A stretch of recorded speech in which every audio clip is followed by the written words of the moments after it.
नमस्कार, मैं हूं अभिषेक त्यागी।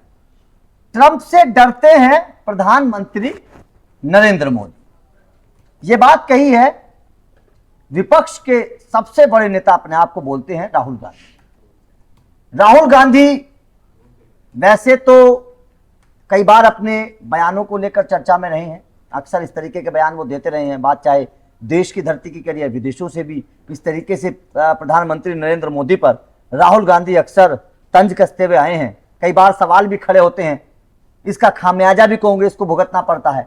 लेकिन उसके बावजूद भी कांग्रेस के महाराजा को यह बात समझ में आती नहीं है कि आखिर क्या बोलना है, कैसे बोलना है। ठीक है, आपकी अपनी राजनीतिक प्रतिद्वंदिता है, इसको आप करिए, बातचीत करिए, आप उन पर तंज कसिए, राजनीतिक तरीके से आप उन पर हमला करिए। लेकिन विदेश के किसी नेता ट्रंप को लेकर अगर आप प्रधानमंत्री नरेंद्र मोदी को, अपने देश के नेता को नीचा दिखाएंगे तो मतलब ये तो अपने देश की एक तरीके से बेइज्जती कर रहे हैं। लेकिन ये चीजें राहुल गांधी को समझ में नहीं आती है, ना ही कांग्रेस को किसी नेता को समझ में आती है। अक्सर इस तरीके के बयानबाजी कांग्रेस करते हुए उसका खामियाजा भुगतना पड़ता है। देश की जनता ने किस तरीके से नकार दिया है कांग्रेस को, यह हर कोई देख रहा है। अब राहुल गांधी ने 5 कारण भी बताए हैं। चलिए, आपने निशाना साधा, बात अलग है। आपने निशाना साधते साधते 5 कारण भी बता दिए कि आखिर प्रधानमंत्री मोदी ट्रंप से डरते हैं। उस मोदी की आलोचना कर रहे हैं जिस मोदी ने ट्रंप को आईना दिखाते हुए रूस से तेल लिया है, जबकि ट्रंप चाहते थे कि भारत रूस से तेल ना ले, लेकिन उसके बावजूद भारत नहीं झुका। ट्रंप चिढ़ गए, 50% का टैरिफ लगा दिया, लेकिन मोदी नहीं झुके। पाकिस्तान के मुद्दे की बात करिए, खुलकर भारत ने कहा कि ट्रंप का कोई मतलब ही नहीं था, जबकि ट्रंप खुलकर दुनिया के सामने बोल रहे थे कि मैंने मध्यस्थता करवाई। पूरी दुनिया देख रही है मोदी जी क्या कर रहे हैं, लेकिन राहुल गांधी हैं कि भाई साहब समझने का नाम नहीं ले रहे। अब राहुल गांधी ने जो बयान दिया है उसको सिलसिलेवार आप लोगों को समझाएंगे। हमारे सहयोगी अमीन अहमद जी हमारे साथ मौजूद हैं, लगातार इन मामलों पर नजर बनाकर रखे हुए हैं। अमीन सर, राहुल गांधी के उन 5 सवालों को देखें, समझें, उससे पहले आप इस बयान को कैसे देख रहे हैं? नहीं, ये बयान तो उनका ठीक है, एक तरह से जो आपने ओपनिंग में बोली वो बातें भी सही है। लेकिन विपक्ष का काम है राजनीति करना, ये उस तरह का उस लहजे में दिया गया बयान है। लेकिन अब ये तो पूरी दुनिया जान चुकी है कि कल जो है ट्रंप ने जो बात बोली कि अभी उसका विदेश मंत्रालय ने खंडन किया, वो ये बात थी कि मोदी और ट्रंप ने ये बात बोली कि हमारी भारत के प्रधानमंत्री से बात हुई है, जबकि विदेश मंत्रालय के प्रवक्ता ने आज ही मीडिया के सामने आके ये बात बोल दी कि नहीं, हमारी बातचीत नहीं हुई है। तो एक दुनिया का सबसे बड़ा झूठा का खिताब पाया हुआ आदमी अमेरिकी राष्ट्रपति है, जिसको बराक ओबामा से लेके और कई बड़े थिंकरों और पूर्व राजदूतों ने ये बात कही है कि जिस तरह से ट्रंप अपनी रणनीति और पेंटागन जिस तरह से ये पूरी दुनिया को अपने एक हंटर से एक रास्ते पे हाँक रहे हैं, ये आगे चल के जो है काफी खतरनाक होगा अमेरिका के लिए। स्वाभाविक सी बात है, ये हो भी रहा। होने का कारण ये है कि भारत को चिढ़ाने के लिए या भारत को नीचा दिखाने के लिए वो एक आतंकी देश पाकिस्तान से समझौता किए हुए हैं, वो उनकी गोद में बैठ के जो है जो भी चीजें हो रही है। लेकिन ये आजादी के बाद से जो है 1950 से लेके आज तक का इतिहास है पाकिस्तान का कि उसकी क्या हैसियत है, जिसकी अर्थव्यवस्था डूब रही है। जहां पे जो है बेरोजगारी और क्या कहते हैं महंगाई और ये सारी सी चरम सीमा पे हैं। और वो जब भी ऐसी स्थिति में आता है तो जो है किसी तीसरे देश में जाता है जहां से वो कर्ज लेके आ जाता है। आपको याद होगा कि 6 महीना पहले जब उसकी अर्थव्यवस्था का ये हाल था और फिक्स डिपॉजिट और क्या कहते हैं कि जो ब्याज का दर था वो उसको लेके जो है काफी चीज बवाल हुआ था। तो प्रिंस सलमान से मिले और उसके बाद से पाकिस्तान रिजर्व बैंक में 200 करोड़ रुपया इस वजह से डालना पड़ा क्योंकि वो अर्थव्यवस्था की एक अलग कड़ी है। उधर हाँ हम जाएंगे तो ये बिल्कुल उसको भी समझने की कोशिश करेंगे, लेकिन पहले राहुल के बयान पर आ जाते हैं। पहला एक बार दिखाइए, ग्राफिक्स के माध्यम से आप लोगों को समझाने की कोशिश करेंगे। 5 सवाल जो राहुल ने खड़े किए हैं। राहुल के 5 सवाल में पहला है, राहुल गांधी ने लिखा कि पहले कारण में उन्होंने लिखा है कि ट्रंप पर निर्णय लेने और घोषणा करने की अनुमति देते हैं कि रूस से भारत तेल नहीं खरीदेगा। मतलब साफ है कि राहुल गांधी कहने की कोशिश कर रहे हैं रूस के तेल को लेकर कि ट्रंप को घोषणा करने की अनुमति देता है भारत कि भारत रूस से तेल नहीं खरीदेगा। आप इसको कैसे देख रहे हैं? नहीं, पहले ये तो सही बात है। जो सारी लड़ाई है वो इसी बात पे है। इसको लेके जो है इससे पहले जो है क्या कहते हैं कि पिछली सरकार में जो विदेश मंत्री थे उनसे भी बात हुई जयशंकर की, और 1-to-1 पत्रकारों के सामने कह दिया कि अगर आप कोई सामान ले रहे हैं तो आपके लिए अच्छा है, और वही सामान अगर हम ले रहे हैं तो आपके लिए बुरा है। ये कैसे हो सकता है? जयशंकर वहां से लेके संयुक्त राष्ट्र संघ में, मतलब हर जगह ये बात कही गई है।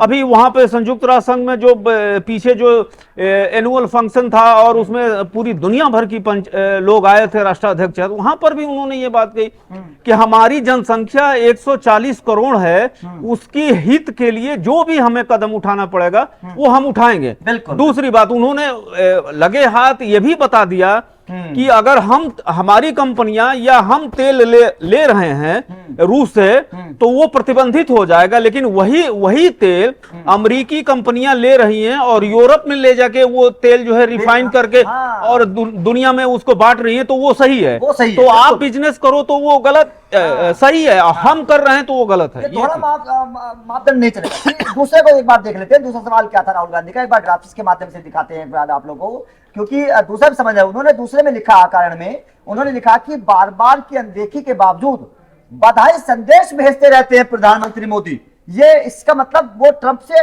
डर रहे हैं, इस पर क्या कहेंगे? नहीं, ये दूसरी चीज ये बात उनकी जो है एक अलग नजरिए से है। हाँ। लेकिन जो बधाई संदेश उन्होंने भेजा था वो सही था। हाँ। क्योंकि आपको मालूम है कि पिछले 1 साल से ऊपर हो गया हमास और क्या कहते हैं कि इजराइल में जो युद्ध विराम हुआ, उसको लेकर प्रधानमंत्री ने एक ट्वीट किया। फिर उसके बाद से जो 20 सूत्रीय कार्यक्रम बना, और 2 दिन पहले शर्म एल शेख मिस्र के एक शहर में, जहां पे जो है पूरी दुनिया भर के जो भी उसके स्टेक होल्डर थे उन सारे राष्ट्राध्यक्षों को बुलाया गया, जिसमें जो है जॉर्जिया मेलोनी, एर्दोगन, शहबाज शरीफ, कतर के अमीर, दुबई के अमीर, फिर सऊदी प्रिंस, मतलब सभी लोगों को बुलाया गया। उसमें स्टेक होल्डर थे, जिसमें 2 लोग तो नहीं गए थे। ये बाद में क्लियर हुआ कि वो लोग नहीं गए, उनकी नाराजगी थी, वो दूसरा कारण था। तो ये तो अच्छी बात थी कि जहां पे 60,000 से ज्यादा लोग मर चुके हैं, जहां भूखमरी का शिकार लोग हो चुके हैं, कुपोषण की, बच्चों में कुपोषण आ चुका है, उसके साथ ही साथ वहां बीमारियां कई ऐसी फैल गई हैं, वहां जो है खाने के लिए कुछ नहीं है। संयुक्त राष्ट्र संघ का जो है हेल्पलाइन और उनकी जो है संस्थाएं हैं वो जो वहां पहुंचना चाहती है, तो ये अच्छी बात है। जैसे भी समझौता हुआ है, हाँ ये जरूर बात है कि जब ये 20 सूत्रीय कार्यक्रम का ऐलान हुआ और मुझे लगता है कि 10 या 15 दिन पहले, तो उसमें जो है क्या कहते हैं तुर्की के राष्ट्रपति ने ये बात कही थी कि ये समझौता जो है इजराइल के पक्ष में हुआ है। कम से कम 2-3 समझौते ऐसे होने चाहिए थी जिस 2 बिंदुओं पे कि वो ना होता, लेकिन ठीक है, जब समझौता होता है तो किसी को कुछ मिलता है और किसी को थोड़ा कम बहुत मिलता है। अब तीसरा एक बात देख लेते हैं, तीसरा भी सवाल जो राहुल गांधी ने खड़ा किया है सोशल मीडिया पर के माध्यम से, एक बार उसको भी दिखाइए, वो भी देखते हैं। उन्होंने राहुल ने तीसरे कारण में बताया कि वित्त मंत्री की अमेरिकी यात्रा रद्द कर दी गई। ये भी सवाल खड़ा कर दिया है। अब ये तो इसके पीछे की वजह भी आप समझाइए अमीन सर, क्योंकि उन्होंने तो सवाल खड़ा किया है कि वित्त मंत्री की जो अमेरिकी यात्रा है वो रद्द कर दी गई है। ये भी ट्रंप से एक तरीके से मोदी डर गए। हाँ नहीं, ये यात्रा रद्द हुई थी, उसका एक दूसरे कारण थे। जब टैरिफ लगा 50% और 25% पहले लगा, फिर 50% हुआ, उसके बाद से जैसे मतलब कि ये हुआ, तो उसके बाद से वाणिज्य मंत्री पीयूष गोयल जो गए थे वहां पर संयुक्त राष्ट्र संघ में, फिर वहां पे ऊर्जा मंत्री और विदेश मंत्री, उसके बाद से वाणिज्य मंत्री, कई पेंटागन के बड़े अधिकारियों से बातचीत हुई। तो उसमें ये हुआ था कि ये बात कही गई थी कि निगोशिएशन चल रहा, पेंटागन के अधिकारी थे अभी आपको मालूम है कि भारत में जो राजदूत जो आए हुए हैं उनके साथ भी वाणिज्य मंत्री की मुलाकात हुई, वित्त मंत्री की मुलाकात हुई। तो ये मुझे लग रहा था कि 1-1.5 साल से यहाँ पे जो है राजदूत का जो पद खाली था उसको भी भरा गया है। तो ये चीज एक कम्युनिकेशन होता है, किसी भी देश में कोई राजदूत रहता है तो उस देश से उस देश का कम्युनिकेशन होता है, तो उसको लेकर बातचीत हुई। तो हाँ, ये सही बात है कि रद्द हुआ था, लेकिन इसका कारण ये नहीं है कि भारत डर गया। भारत डर गया। देखिए ये कौन समझाए। चौथे को एक बार देख लेते हैं, चौथे को ग्राफिक्स में दिखाइए। राहुल गांधी के सवालों पर चर्चा होनी बहुत जरूरी है, क्योंकि एक भारत के प्रमुख नेता जिस तरीके से सवाल खड़ा कर रहा है। चौथे कारण के रूप में उन्होंने लिखा कि पीएम मोदी की शर्म एल शेख में शामिल नहीं हुए, इसका मतलब वो ट्रंप से डर गए। ये भी एक बहुत बड़ा अजीब तरीके से उन्होंने सवाल खड़ा किया है अमीन सर। नहीं, ये तो पूरी तरह से गलत है। इसका गलत होने का कारण, सबसे बड़ा कारण ये है कि गाजा से भारत का कोई स्टेक तो है नहीं। तो इसमें उन्हीं देशों को बुलाया गया था जो स्टेक होल्डर हैं। कहने का मतलब ये है कि इसमें वही लोग मतलब शामिल किए गए हैं जो इसको समाधान करने के लिए और गाजा को लेके और इजराइल और क्या कहते हैं फिलिस्तीन को लेके जो उसमें जो है हैसियत रखते थे, उनकी बात थी, उनकी समस्याएं थी, तो वैसे ही देशों को बुलाया गया। तो उसमें भारत का कोई ना लेना था ना देना था, ऐसा कुछ था नहीं। इसलिए भारत को न जाने वाली बात भी गलत है। एक दूसरी चीज इसमें रणनीति ये थी कि प्रधानमंत्री को ऑफर हुआ था, लेकिन ट्रंप जो है अगर ये सूत्रों से खबर है, विदेशी मामलों के जो जानकार हैं उनका कहना है कि बाइलेटरल सीरीज होने वाली है 1-to-1। अगर ये कंप्लीट हो गया तो मोदी और ट्रंप जो है एक साथ मिलने वाले हैं। इसलिए भारत ने अपने विदेश राज्य मंत्री को भेजा था वहां पे।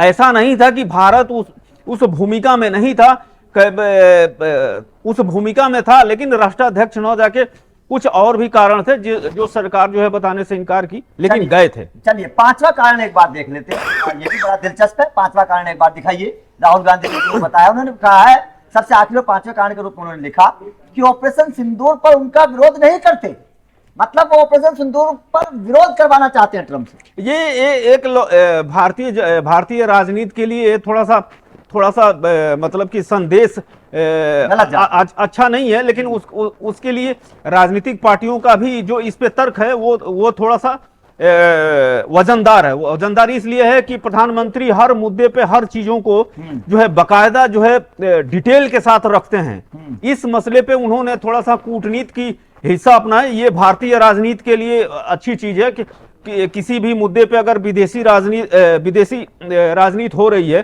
तो उसमें जो है थोड़ा सा बचा के जो है पर्दे के पीछे राजनीति होती है। इसलिए प्रधानमंत्री ने खुले तौर से खुला बयान नहीं देके जो है विदेश मंत्रालय के जरिए जो सटीक, जो एक सही होता है, जो लिखित बयान होता है, उस तरह से दिए गए। तो वो अलग बात है कि प्रधानमंत्री ने अपने संसद में इस तरह का बयान नहीं दिया, संसद के बाहर नहीं दिया, लेकिन और भी जो संस्थाएं हैं, विदेश मंत्रालय है, चाहे वाणिज्य मंत्रालय या भारत की जो कूटनीति है, उसके हिसाब से ये रणनीतिक फैसला था और ये सही भी फैसला है।